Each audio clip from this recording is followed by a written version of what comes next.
প্রিয় নবম দশম শ্রেণীর শিক্ষার্থীবৃন্দরা, আজকে আমি তোমাদের সামনে আলোচনা করব নবম দশম শ্রেণীর গণিত বইয়ের প্রথম চ্যাপ্টার বাস্তব সংখ্যা।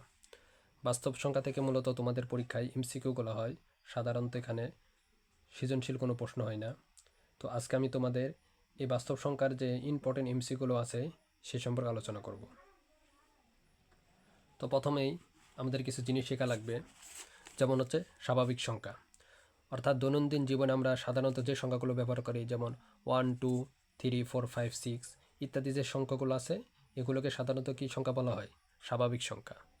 আবার হচ্ছে পূর্ণ সংখ্যা, শূন্য সহ সকল ধনাত্মক ও ঋণাত্মক অখণ্ড সংখ্যাকে পূর্ণ সংখ্যা বলা হয়। অর্থাৎ প্লাস মাইনাস সহ যে সংখ্যাগুলো আছে তাকে পূর্ণ সংখ্যা বলা হয়। যেমন এটা যদি একটা সংখ্যা রেখা হয়, তাহলে সংখ্যা রেখার যদি ডাইনে যেগুলো যাবে সেগুলো হচ্ছে প্লাস, এভাবে যাবে হচ্ছে প্লাস ইনফিনিটি পর্যন্ত।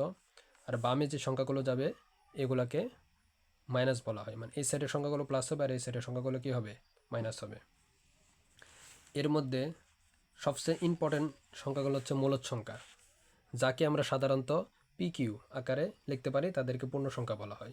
অথবা যেগুলো পূর্ণবর্গ সংখ্যা, যেমন হইতেছে 4কে যদি আমরা বর্গ করি তাহলে 2 পাবো। আবার 16কে যদি আমরা বর্গ করি তাহলে 4 পাবো। অর্থাৎ সকল পূর্ণবর্গ সংখ্যাই হচ্ছে কি? মূলদ সংখ্যা। এবং এই সংখ্যাকে যেগুলোকে PQ আকারে প্রকাশ করা যায় সেগুলোকে কি বলা হয়? পূর্ণ সংখ্যা বলা হয়। এবং হচ্ছে অমূলদ সংখ্যা। অমূলদ সংখ্যা কোনগুলা? যেগুলোকে পূর্ণবর্গ আকারে প্রকাশ করা যায় না, যেমন হচ্ছে √3। এটাকে যদি আমরা বর্গ করি তাহলে 1.732 এরকম আসবে। এগুলোকে কি PQ আকারে প্রকাশ করা যায় না। তো যেগুলোকে এরকম PQ আকারে প্রকাশ করা যায় না সেগুলো হইতেছে কি? অমূলদ সংখ্যা। আর যেগুলোকে এরকম PQ আকারে প্রকাশ করা যায় সেগুলোকে কি বলা হয়? মূলদ সংখ্যা। অর্থাৎ সকল পূর্ণবর্গ সংখ্যাকে আমরা কি বলতে পারি? মূলদ সংখ্যা বলতে পারি। যেমন 4কে যদি রুট করি তাহলে 2 হবে, 16কে রুট করলে 4 হবে, তারপরে যদি আমরা 25কে যদি রুট করি তাহলে কত হবে? 5 হবে। অর্থাৎ সকল পূর্ণবর্গ সংখ্যা হচ্ছে কি? মূলদ সংখ্যা। চলো তাহলে আমরা দেখে নিই এবার যে আমাদের এমসিকিউয়ে কী টাইপের প্রশ্নগুলো হবে। যেমন এখানে বলা আছে যে নিচের কোনটি মূলদ সংখ্যা।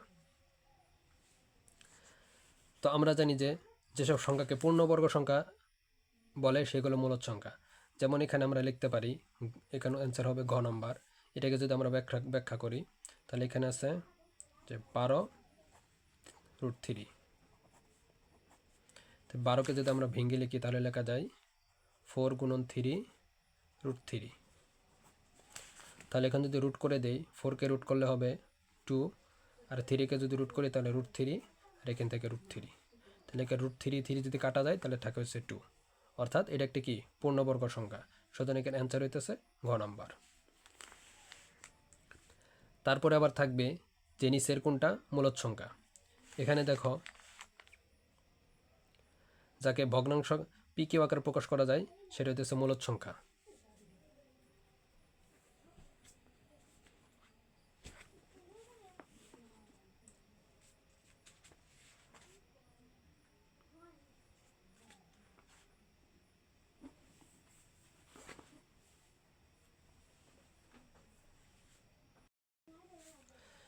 এখানে যদি আমরা 18কে ভাঙি, 9 দোকানে 18 এবং 16 দোকানে 32।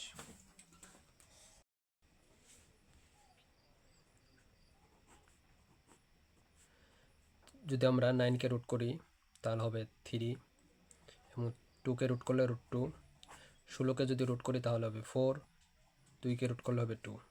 এখন এই √2 কেটে যাবে, তাহলে থাকে হচ্ছে 3/4। সুতরাং এটা হচ্ছে কি? মূলদ সংখ্যা।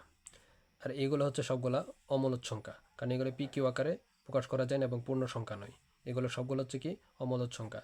যেমন √8কে যদি আমি একে যদি বর্গ করি তাহলে কি? দশমিক চলে আসে। সুতরাং এগুলো হচ্ছে কি? এটা অমূলদ সংখ্যা। এই অঙ্কটার ক্ষেত্রে কোনটা মূলদ সংখ্যা?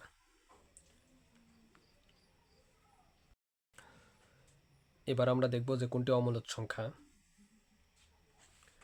কয়ের ক্ষেত্রে দেখা যায় আমরা যদি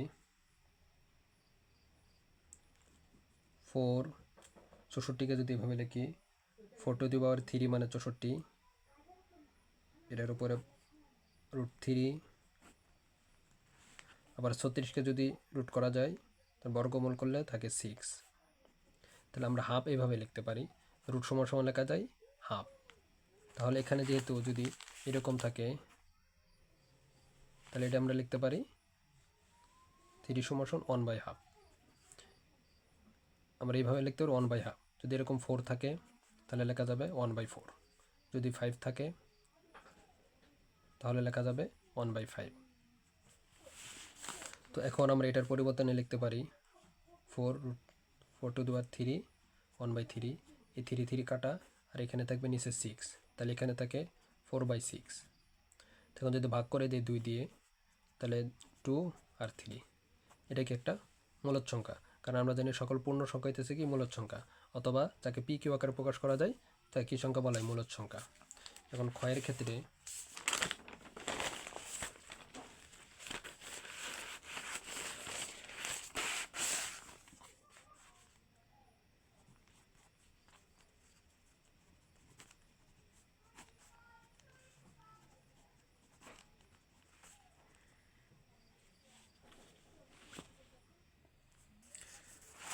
এইট, আমরা যদি 2^3 দেই তাহলে 8, আবার 3^3 মানে হচ্ছে কত, 27। তাহলে এটাকে আমরা লিখতে পারি 2^3 1/3, 3^3 1/3। এই 3 কাটে, এই 3 কাটে, তাহলে থাকে হচ্ছে 2/3। তাহলে খ একটা হচ্ছে কি মূলদ সংখ্যা। গ দেওয়া ছিল হচ্ছে 81 625। আমরা যদি 81কে যদি বর্গ করি তাহলে 9 আসে, আর 625কে যদি বর্গ করি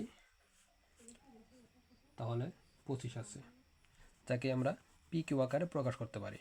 সুতরাং এটা একটা কি মূলদ সংখ্যা।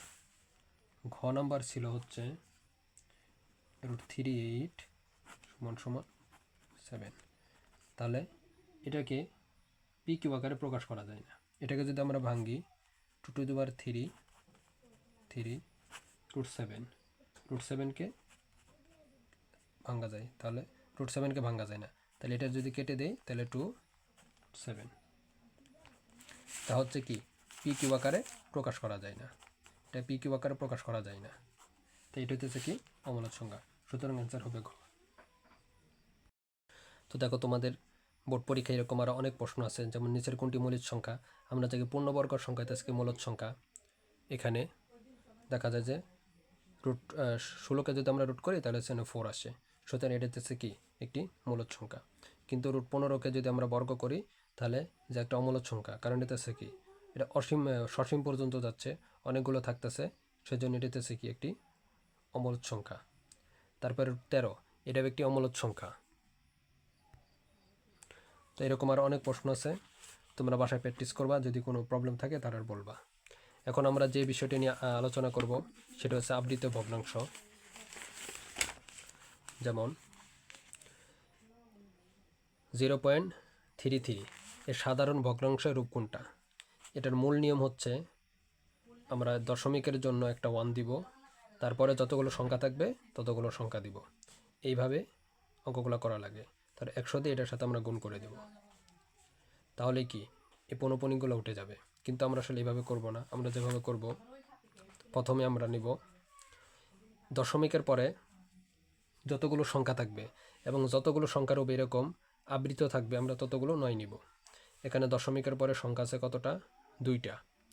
সো এটারে এবং এই সংখ্যার উপর আবৃত ভগ্নাংশ আছে কয়টা, 2টা, এই জন্য আমরা 2টা 9 নিব। তারপর উপরে যা আছে তাই লিখে ফেলব। এখন যেহেতু এখানে কোনো ফাঁকা সংখ্যা নাই, 0 শুধুমাত্র ফাঁকা আছে, তাই এখান থেকে 0 বিয়োগ করে দেব। তাহলে এটার অ্যান্সার হবে 33/99। তো আমাদের অ্যান্সার হবে 33/99 কোন জায়গায় আছে, ক নম্বর, এটা হবে অ্যান্সার। তারপরে এটার ক্ষেত্রে এটাকে আমরা প্রথমে কি করব, দশমিক রয়েছে এখানে 3টার উপর আবৃত আছে, তাহলে আমরা 3টা 9 লিখব। এবং দশমিকের পরে একটা সংখ্যা আছে যার উপর হইতেছে কি আবৃত নাই, এর জন্য আমরা কি করব, একটা শূন্য দিব। দশমিকের পরে যদি এখানে আর একটা সংখ্যা থাকতো, যেমন যদি এরকম থাকে, যেমন 0 2 1 3 3 4, তাহলে আমরা কি করব, এই 3টা আবৃতর জন্য 3টা 9 দিব। যেমন এখানে দশমিকের পরে 2টা সংখ্যা খালি ফাঁকা আছে, তাই আমরা 2টা শূন্য দিব। এখানে যদি আরেকটা সংখ্যা থাকতো তাহলে আমরা আরেকটা শূন্য দিতাম। কিন্তু এখানে যদি এরকম 5-এর উপরে যদি এরকম থাকতো তাহলে আমরা কয়টা দিব, আরেকটা 9 দিব। মানে এখানে যতগুলো আবৃত থাকবে ততগুলো 9 হবে, এবং যতগুলা আবৃত ছাড়া থাকবে ততগুলো শূন্য হবে। তারপরে আমরা উপরে যা আছে সরাসরি তাই লিখে ফেলবো 2 3 3 4, এবং যে সংখ্যাটা আবৃত ছাড়া থাকবে আমরা সেই সংখ্যাটা কি করব, বিয়োগ করে দিব। এখানে শুধুমাত্র 2 আবৃত ছাড়া আছে। এখানে যদি আরেকটা সংখ্যা থাকতো এরকম, যেমন 1 2 3 3 4, এখানে যদি এরকম থাকতো তাহলে আমরা 3টা 9 লিখতাম। তাহলে দশমিকের পর এখানে একটা সংখ্যা আবৃত ছাড়া আছে, একটা শূন্য, এবং উপরে যা আছে সব লিখে ফেলবো 1 2 3 3 4, এবং আবৃত ছাড়া 2টা সংখ্যা আছে, তাই আমরা বিয়োগ করে দেব। এখন যদি এটাকে আমরা বিয়োগ করে দেই তাহলে 2332 থাকে, এবং পরে কাটাকাটি করলে 1166 ভাগ 4995 থাকে। তো আমাদের অ্যান্সার হচ্ছে এটা।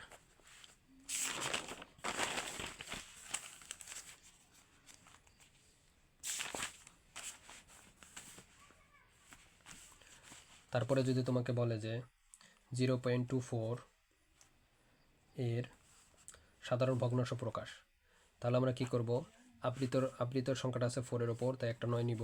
দশমিকের পরে একটা শূন্য ফাঁকা আছে, মানে আবৃত ছাড়া আছে, তাই আমরা একটা শূন্য নিব। উপরে যা আছে তাই লিখব, এবং একটা সংখ্যা আবৃত ছাড়া আছে 2, তাই 2টা লিখব। এখন যদি আমি বিয়োগ করে দিই, 24 থেকে 2 বিয়োগ করলে 22 থাকে, আর থাকে 90। এটা হচ্ছে অ্যান্সার।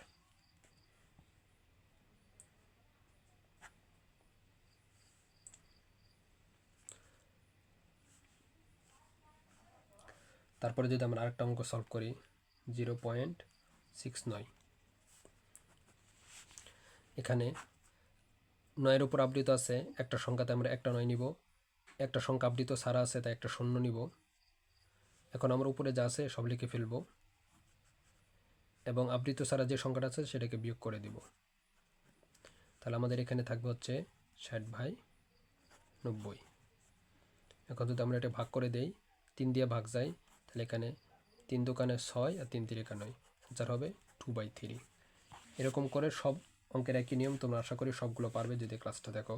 যেমন এটাকে যদি আমরা আবৃত ভগ্নাংশ প্রকাশ করি 7 8, তাহলে এখানে একটা সংখ্যার উপর ফোঁটা রয়েছে, তাই আমরা একটা 9 নিব, এবং দশমিকের পর একটা সংখ্যা ফাঁকা আছে, তাই শূন্য দিব।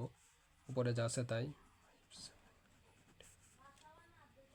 এবং এখানে 2টা সংখ্যা 5 7 আবৃত ছাড়া আছে, তাই 2টা সংখ্যা বিয়োগ করে দিব 5 7। এটাকে যদি আমরা বিয়োগ করি